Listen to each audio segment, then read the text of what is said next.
Imagine walking into school tomorrow and suddenly 200 of your classmates are staring at you.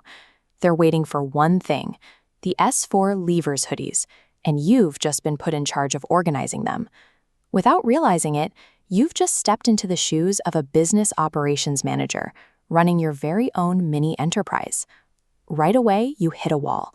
Unless you have a secret textile mill hidden in your bedroom, you can't weave, dye, and stitch 200 hoodies from scratch all by yourself.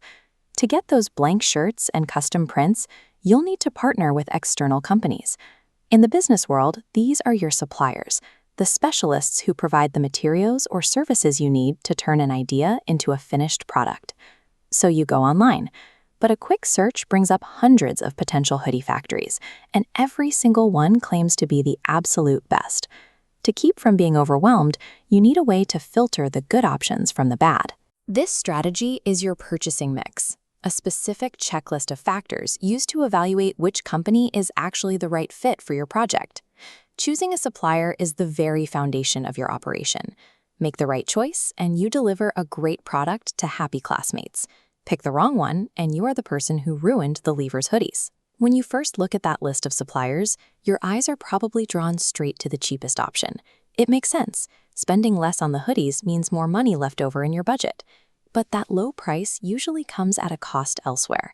In this case, it affects your raw materials, the blank, unprinted hoodies. A rock-bottom price is a pretty reliable sign that the supplier is using cheap, scratchy fabric. This shows the classic trade-off. On one side, you have a very low price, but watch how the scale tips when poor quality weighs down the other side. If you go with the cheapest option, those hoodies might shrink 2 sizes the very first time they go through a washing machine. The moment that happens, your classmates are going to be furious, and your customer satisfaction drops to 0. Saving money on supplies does lower your cost of production, but if you sacrifice the quality of your raw materials to get there, you'll end up losing your customers entirely. Okay. Let's say you avoid the cheap materials and find a supplier offering premium heavyweight cotton, perfect quality. The catch: they are located on the other side of the world. Now you have to factor in location and transport costs. Moving heavy boxes of clothing across oceans adds massive delivery fees and a lot of complicated paperwork to your project. Even worse, shipping from far away drastically increases your lead time. This is the exact amount of time it takes from placing an order to the moment those boxes actually arrive at your door. Watch the timeline for a long-distance order. The shipping bar stretches past your deadline. The term ends before hoodies arrive. But with a local supplier, the timeline shrinks back safely. Proximity speeds up delivery, lowers costs, and offers verifiable reliability. Getting the physical product right means nothing if the boxes don't arrive on time. Your location and your lead time are what actually determine whether you can keep your promises to your classmates. So, you found a local supplier with great quality and fast shipping. You go to check out, but you immediately hit another roadblock. Suppliers have strict rules about the quantity they're willing to handle. Many factories will only turn on their printing machines if you meet a minimum order level, like 500 units. If you only need 200, they might refuse the job entirely. Let's say you manage to negotiate the quantity. Now you hit the biggest hurdle of all. You have to pay the factory today to get the printing started, but you haven't actually collected all the money from your 200 classmates yet. To bridge that gap, you need an agreement that lets you buy now and pay later. This is trade credit, an arrangement where the supplier hands over the goods today, giving you a window of time before the bill is due. As you can see here, trade credit keeps your project moving.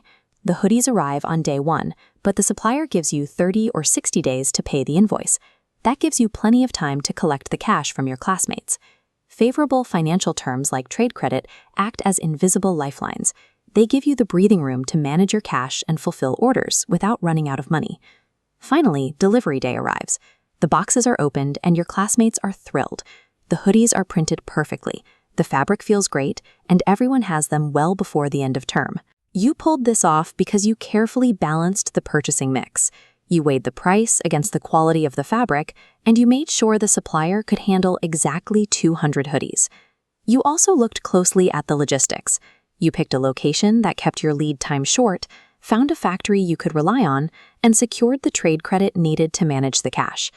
Whether it's a local bakery ordering flour or a global tech company sourcing microchips, Every single operation in the world relies on these exact same principles. Behind every great product is a well-chosen network of partners. Once you know how to navigate the purchasing mix, you've mastered the logistics that allow a business to actually deliver on its promises.